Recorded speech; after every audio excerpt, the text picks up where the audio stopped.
გამარჯობათ ბარემ, ყოველსაც გაჩვენებთ ჩინური ყვავილია ეს. სახელი არ მახსოვს.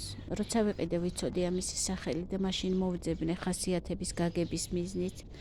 მაგრამ ყველა მიხვდებით, რადგან აი აქ აქვს ისევ თავისი ხელოვნური ყვავილი, რომელიც ჩინელებმა მოიფიქრეს და საკმაოდ კარგათაც გამოუვიდათ. ხელოვნური ყვავილები მე არ მიყვარს, მაგრამ არ ყვავილს არ მოვაშორე. ჩააყოლეს გაყიდვისას ხელოვნურად გაკეთებული, ნიშნად იმისა, რომ ეს ყვავილები ასე ყვავის. მე ვნახე ზღვაზე სანაპიროზე ქობულეთში არის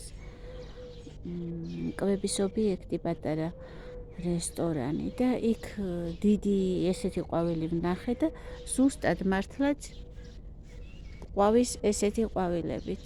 არ განსხვავდება არაფრად, უფრო ლამაზიც არის ბევრად და მაღალიც იზრდება.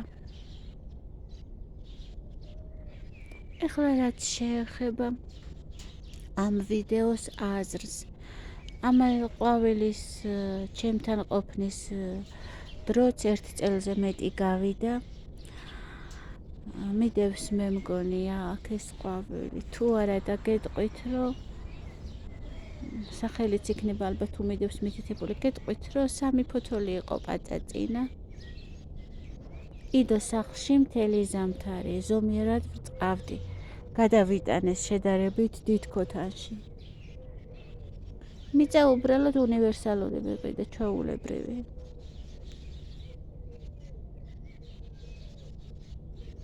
გამოიზამთრა სახლში და ესეც აპრილში გამოვიტანე გარეთ.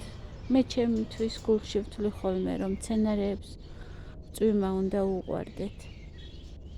მეც მომენატრებოდა ხოლმე ქალაქის ცენტრში, რომ ცხოვრობდი ცაარჩან და ჩემი სახლიდან და წვიმაში დასვლებაც არ მიწევდა ხოლმე, ისეთ ადგილას ცხოვრობდით, რომ ყველგან ძალიან ადვილი იყო მისვლა და მენატრებთან ხალხმრავალი. ვაკეში ცხოვრობდით ქობულეთის ქუჩაზე და თან ხალხმრავალ ადგილში და იქ ახლა ხო არ დადგებოდი წვიმის მოლოდინში.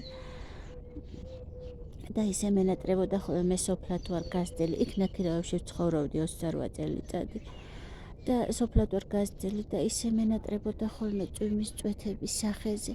სკოლიდან რო ბრუნდებოდი ხოლმე და წვიმაში დავდიოდით, ისე მენატრებოდა და აქ ახლა ეგ ბედნიერება არის. გამოვიდა სხვათა შორის კაქტუსები, აი იქ ალაგია. ახლა აქ მაქვს მე უამრავი. ქალაქ გარეთ ცხოვრობ აქ და გარეუბანში და როგორც გადმოვედით, აქ 9 წელიწადი კაქტუსები არ აყვავდა ვაკეში საერთოდ და აქ ისე გამრავლდა, ისე აყვავდა. საერთოდ არ სჭირდება ყვავიანი რა და ეხლა უკვე მოვლის დრო და უნარიც რომ აღარა მაქვს ამდენ ყვავილებს მოუარო, აღარ გავამრავლებ. აღარც ვარდებს, აღარც კაქტუსებს. გამრავლებისაგან მიფუჭდება ხოლმე, მეტისმეტი კარგი მოვლით, მერე მრავლდება და მერე იწყებს გაფუჭებას, იმიტომ რომ უნდა მიაწოდო ახალი ქოთანი, ახალი მიწა, ბევრი დრო, რომელიც სხვა რაღაცეებისთვისაც არ ყოფნის. ხო, ეხლა არ გადავუხილოთ ემას. იყო ეს ყვავილი სახლში. გამოვიტანე თუ არა აი ეს ახალი შუაში რომ არის, აი ეს. მგონი 3 დღეში გაიშალა.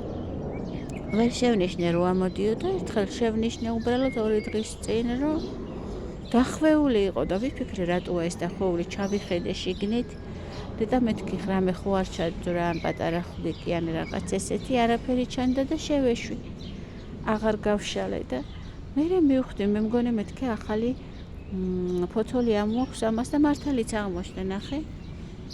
როგორი ნორჩი ხასხასა ფოთლები აქვს. ეს ახალი განსაკუთრებით დიდი. ძველი ფოთლებით შეინარჩუნა, ძალიან თხელი ფოთოლი აქვს, ამას ხელს ვერც კი მოკიდებ, ძალიან ფაქიზად უნდა მოკიდო. რჩევაში იყო მაშინ, რომ უნდა წმინდოთ ფოთლებიო, მაგრამ ვინაიდან ძალიან სუსტი ფოთლები აქვს, იშვიათად წმენდი ხოლმე, რომ იხეოდა.